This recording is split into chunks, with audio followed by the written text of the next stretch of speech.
오늘은 이스라엘의 분열에 대해서 한번 말씀을 나누겠습니다. 지금 우리나라도 지금 분열된 그와 같은 분단 상태 가운데 있습니다.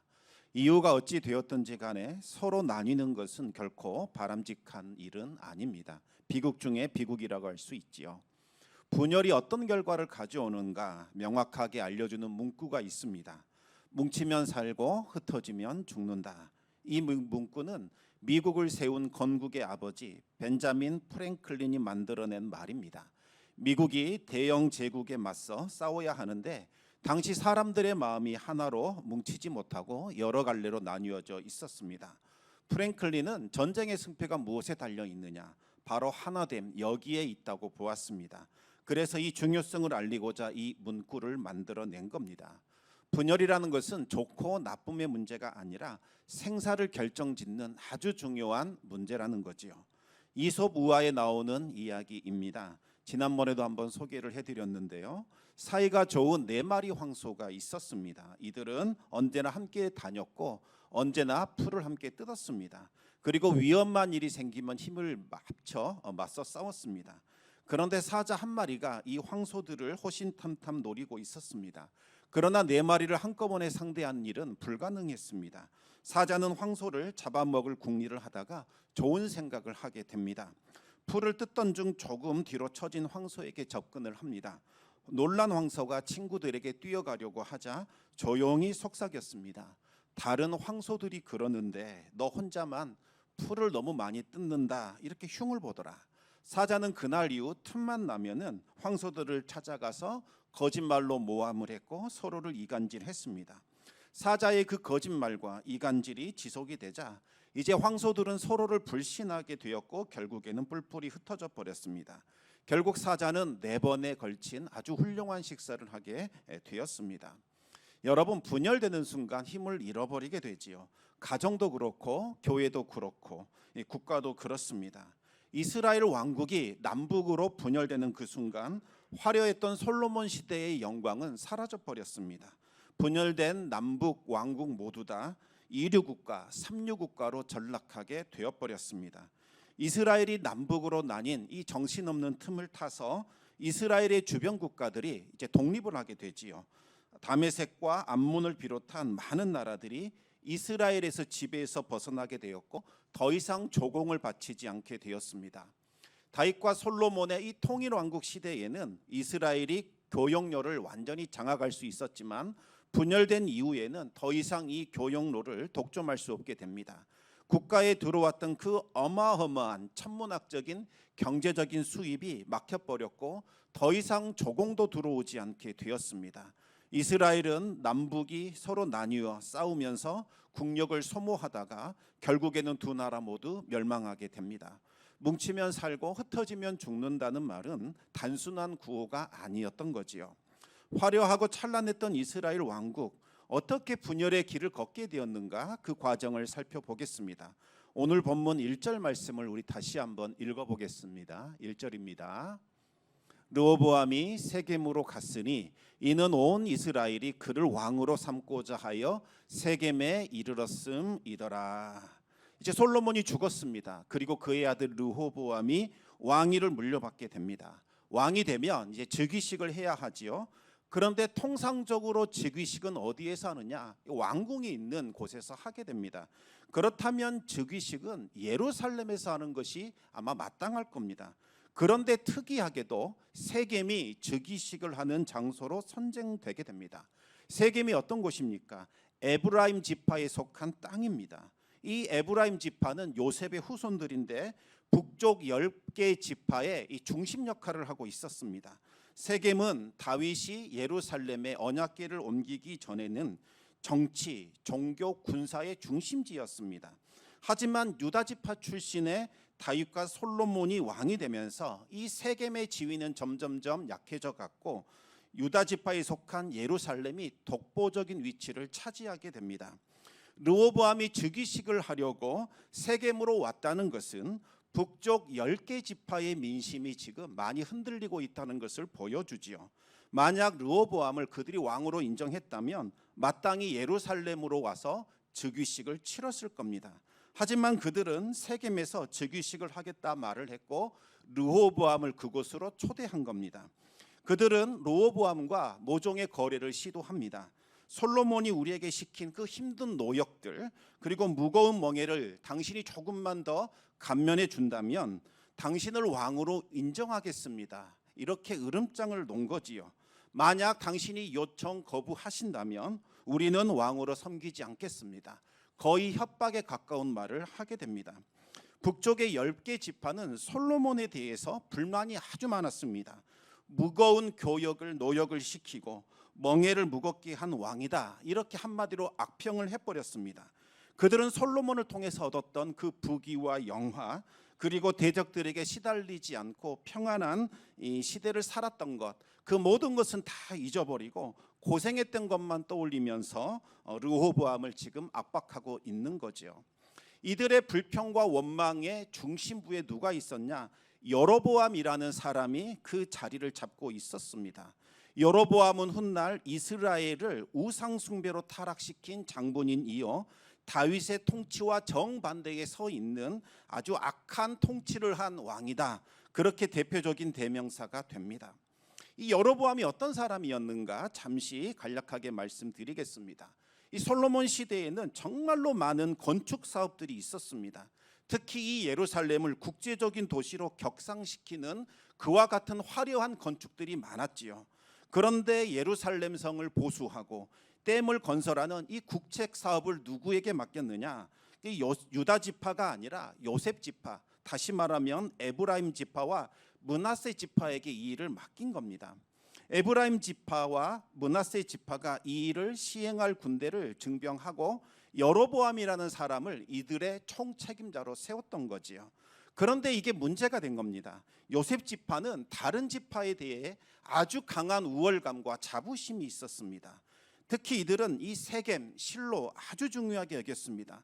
그런데 다윗이 여부스 족속이 거주하던 이름도 없는 그 꼴짝이 예루살렘을 정복하더니 그것을 수도로 삼은 겁니다.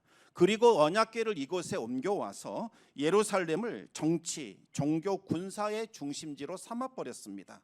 특히 솔로몬은 이곳에 성전을 지어 예루살렘의 위상을 한층 더 높였습니다. 그리고 조공과 무역을 통해서 벌어들인 이 천문학적인 돈을 예루살렘에 쏟아 부었던 겁니다. 각 나라에서 솔로몬을 뵙기 위하여 온갖 희귀한 물건들을 가지고 이 예루살렘에 방문하게 됩니다.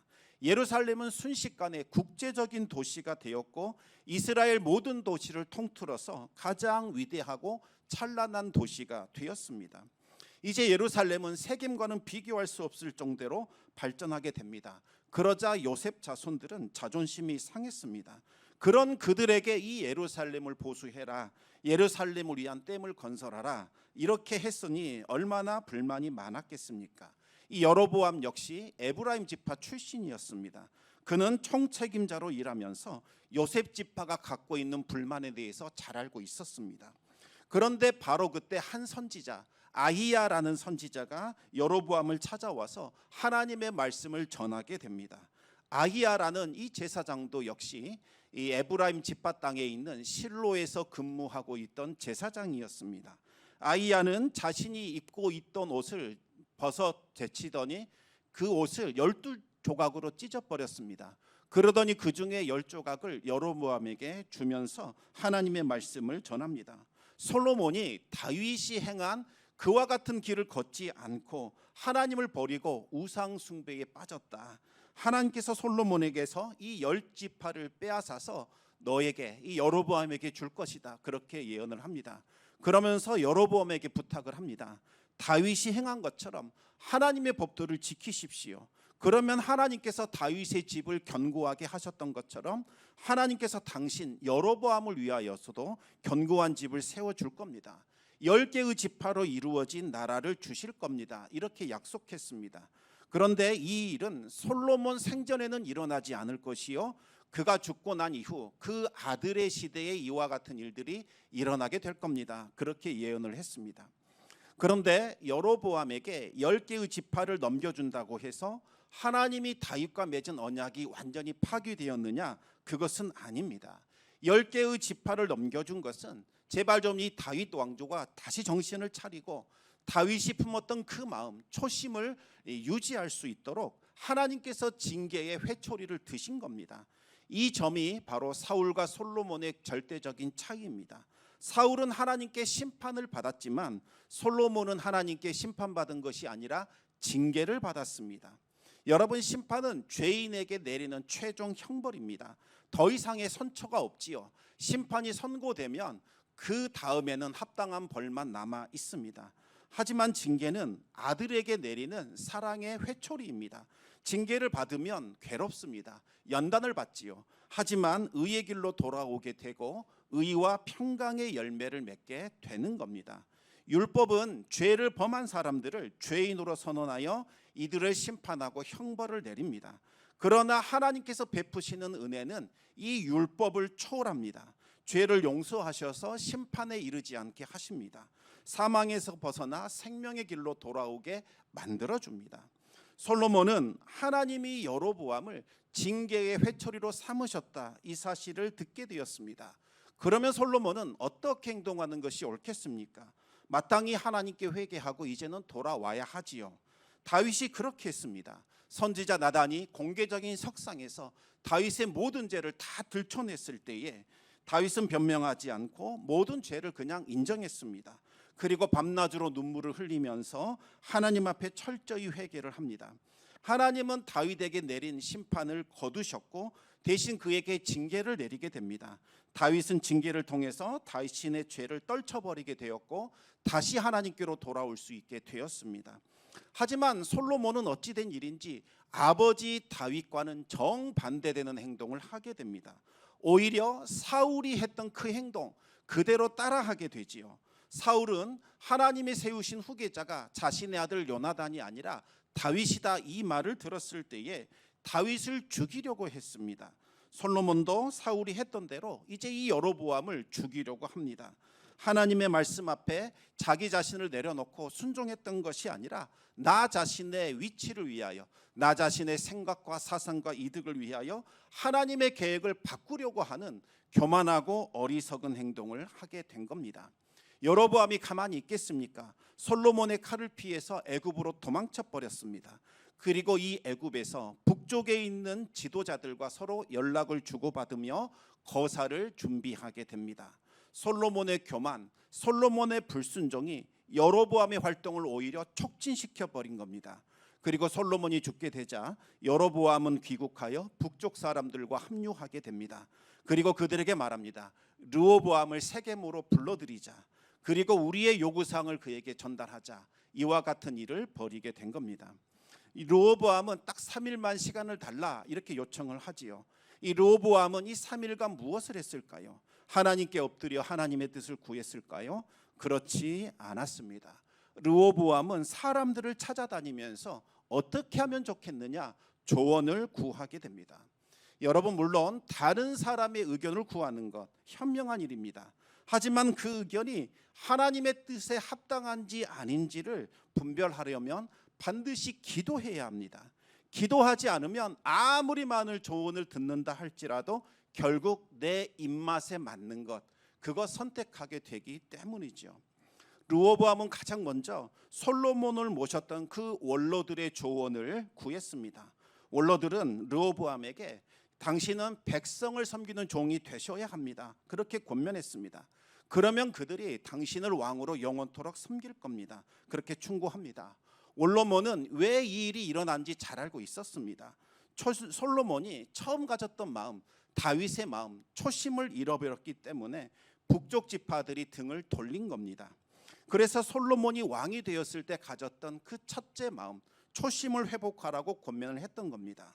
솔로몬이 왕이 되어서 하나님께 구했던 것, 그것은 바로 지혜였습니다. 하나님께 지혜를 달라고 요청한 이유는 백성들 위에 내가 군림하겠다, 이런 의도가 아니라 하나님의 정의와 하나님의 공의로 백성들을 통치하여 그들을 섬기는 자가 되겠다, 그렇게 마음먹었기 때문입니다. 그때 하나님께서 얼마나 기뻐하셨습니까? 또 백성들이 얼마나 좋아했습니까? 하나님은 솔로몬에게 지혜를 부어주셨을 뿐만 아니라 그가 구하지도 않는 부귀와 영화도 함께 주셨습니다. 하지만 이 원로들의 조언은 더 이상 르호보암의 입맛에 맞지가 않았습니다.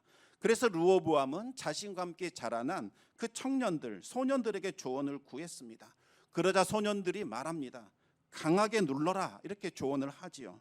솔로몬 때는 아무 말도 못하고 눈치만 보더니 그의 아들이 왕이 되니 별의별 소리를 지금 다 하는 거다, 그렇게 말을 합니다. 당신 르호보암을 얕잡아 보니까 북쪽 지파가 지금 기어오르는 것이 아닙니까?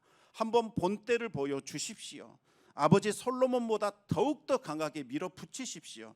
그러면 깜짝 놀라서 두 번 다시 그런 일을 하지 않을 겁니다.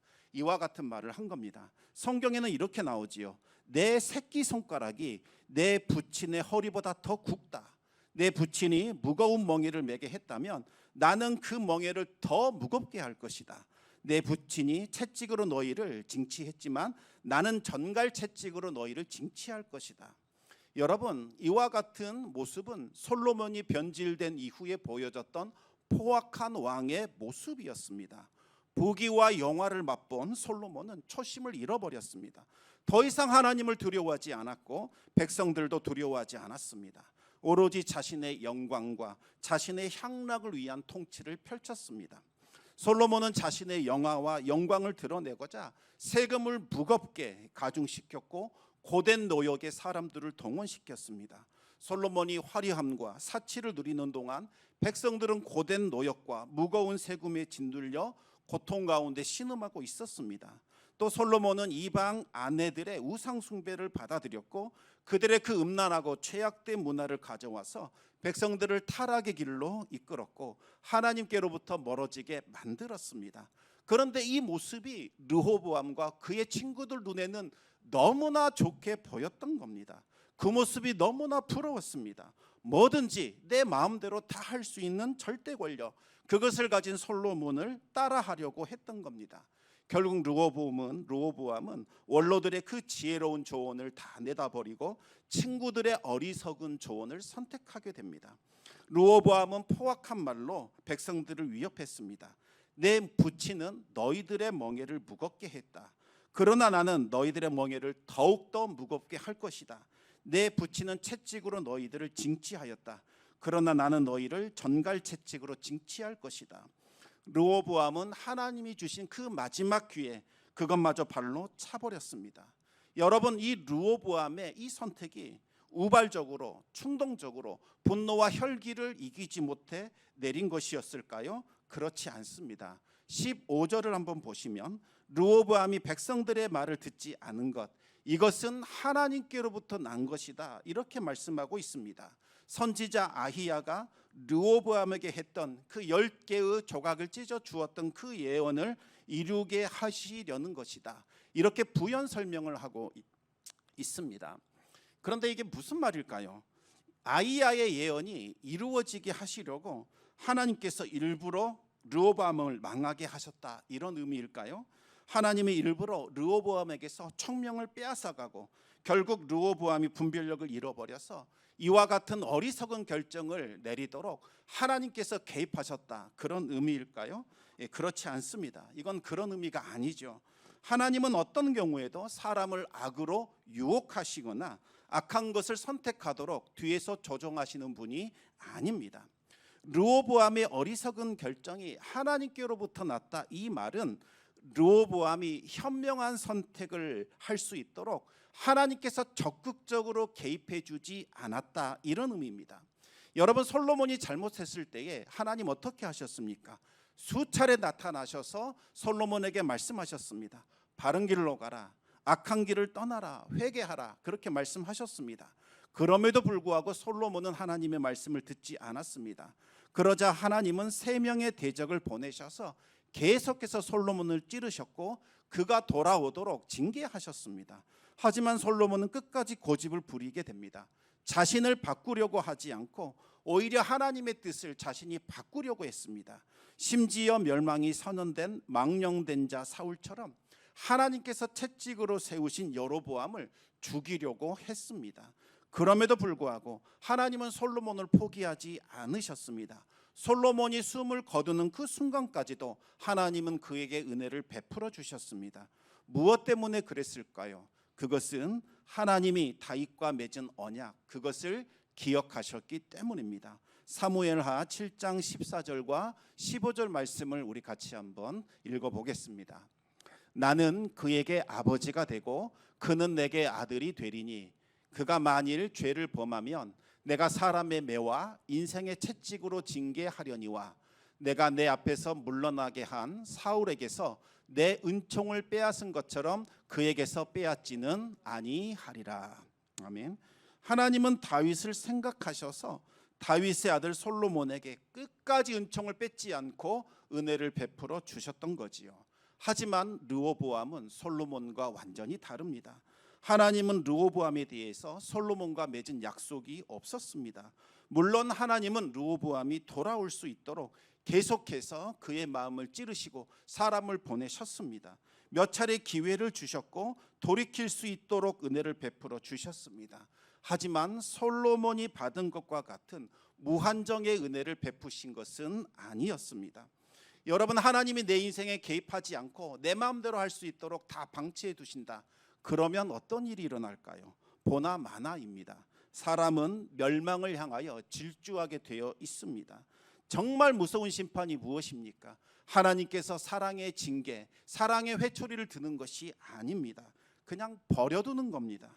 회초리를 들어 징계하는 것은 심판이 아니라 하나님의 사랑이요 하나님의 은혜입니다. 사랑하는 자에게 베푸는 은혜의 선물입니다. 망하지 않게 하려고 채찍질을 하는 겁니다.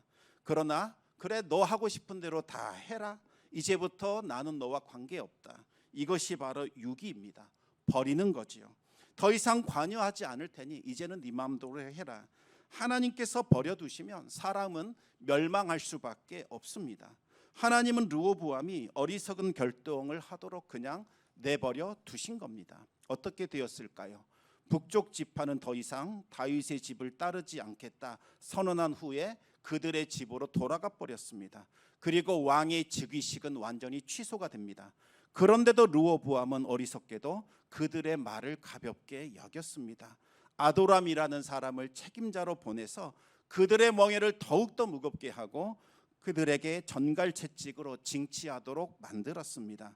그러자 북쪽 지파가 그 아도람을 돌로 쳐서 죽이게 됩니다. 르호보암은 그제야 깜짝 놀라 수레를 타고 예루살렘으로 도망쳐 버렸습니다. 이제 북쪽 지파는 여로보암을 왕으로 추대하게 되고 결국에는 다윗 왕궁과 결별하게 됩니다. 이로써 이스라엘 왕국은 남쪽과 북쪽으로 분열됩니다. 이스라엘이 분열되었던 것, 그 이유는 솔로몬이 하나님을 떠났기 때문이었습니다.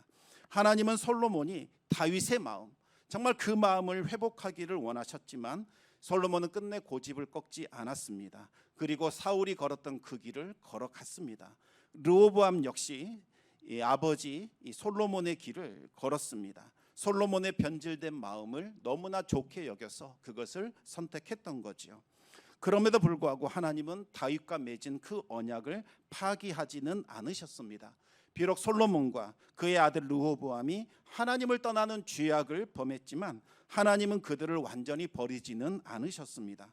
비록 다윗의 왕국이 이제 12개의 지파 중에서 2개 지파로 축소되었지만 하나님은 여전히 그들과 함께 하셨고 그들이 다시 돌아올 수 있는 길을 열어주셨습니다. 그들이 언제라도 다시 하나님께로 돌아온다면 하나님은 그들의 죄를 용서하시고 다시 회복시킬 겁니다. 그리고 이전보다 더 큰 영광을 부어주실 겁니다. 사랑하는 성도 여러분, 한마음 한뜻이 되기를 원하신다면 하나님을 중심에 두시기 바랍니다. 왜 분열이 일어날까요? 상대방을 자꾸 나에게 맞추려고 하니까 문제가 생깁니다. 또 반대로 상대방에게 자꾸 나를 맞추려고 하니까 문제가 생기는 거죠. 그런 방식으로는 하나 될 수 없습니다. 하나님을 중심에 두시고 나를 하나님께 맞추고 상대방을 하나님께 맞추도록 해야 합니다. 하나님이 중심이 되실 때에 비로소 우리는 하나 될 수 있고 모든 갈등과 모든 아픔과 모든 분단을 극복할 수 있습니다. 하나님께로 돌아올 때 비로소 회복이 시작이 됩니다. 하나님이 길을 열어주실 때에, 은혜를 베풀어 주실 때에 돌아오시기 바랍니다. 하나님은 예수 그리스도를 통하여 그 은혜의 문, 구원의 문을 활짝 열어주셨습니다. 그리고 하나님께로 나아갈 수 있는 길을 만들어 주셨습니다. 지금이 바로 은혜의 때입니다. 지금 돌아와야 합니다. 이제 은혜의 문이 닫혀버리면 더 이상 문이 열리지 않습니다. 지금 당장 하나님께로 돌아오셔서 하나님이 주시는 구원, 하나님이 베푸시는 회복에 참여하시기 바랍니다. 그래야 올 한 해에는 하나님이 주시는 그 풍성한 은혜를 누릴 수 있기를 우리 주님의 이름으로 축원합니다. 이 시간 우리 함께 기도하기를 원합니다. 하나님이 원하시는 것은 크고 대단한 것이 아닙니다. 우리가 하나님께로 돌아오는 것, 하나님을 중심에 두는 것, 하나님의 마음을 품고 살아가는 것, 그것을 원하십니다. 수많은 제사와 천천의 수장과 엄청난 수고와 봉사와 헌신을 우리에게 강요하지 않습니다. 하나님은 우리와 동행하기를 원하십니다. 한마음 한뜻 되기를 원하시죠. 이 시간 우리 함께 기도하기 원합니다. 하나님, 주님의 마음을 품게 하여 주시고 다시 주님께로 돌이키게 하여 주시사 주님이 베푸시는 구원과 회복을 경험하게 하여 주시옵소서. 우리 같이 기도하겠습니다.